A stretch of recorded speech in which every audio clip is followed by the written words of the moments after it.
Yallama yorim asari. Bu asarimizda asosan 16 talik notalarimiz ko'proq uchrayapti.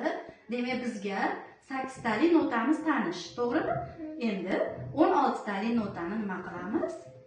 O'rganamiz. Qani, qarsak sifatida birinchi cholib ko'rsatib beringchi. 1, 2, yana 1, 2, endi dutordan qana bo'ladi? 1, 2, 1, 2. Tushunarlimi? Qani, endi o'zingiz sanoq bilan avval usulni o'zini 1, 2, 1, 2, endi asarimizni bitta ko'rsatib beraman. Boshlanishini qarang endi qizim. 1, 2,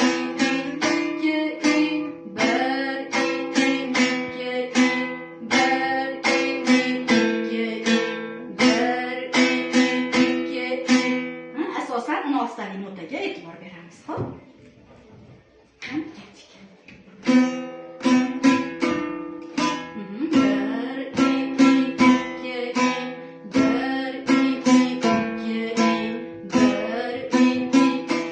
Oxirgi taktimizni cho'madik. 1,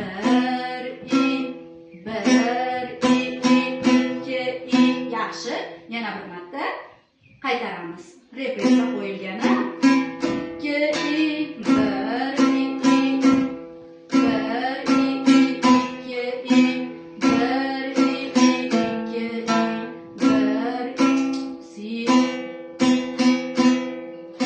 cholayotganda notalariga ham e'tibor berishimiz kerak. Tushunarlimi?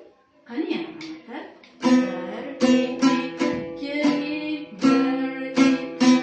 Qarang qizim.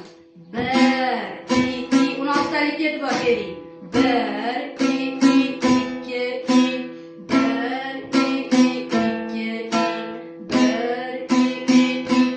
1, qaytaramiz yana. 1, 2, 1, yo'q. 1, 2, yo'q. Ikkinchi taktingizni cholyapsiz. E'tibor bering. 1, 2, ikkinchi taktga o'tdingiz. Uchinchi taktimiz. Siyda qolyapmiz.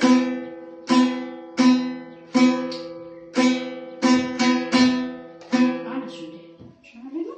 Ko'proq nima qilish kerak? 16 talik notani har bitta mashq bilan qaytarishimiz kerak. Oddiy la tovushida ham bo'laveradi.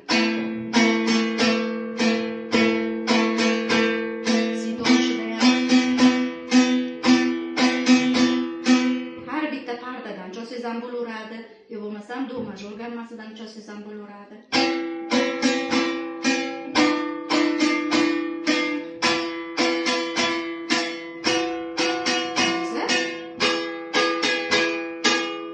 Nima qilishingiz kerak? Asosan 16 talik notani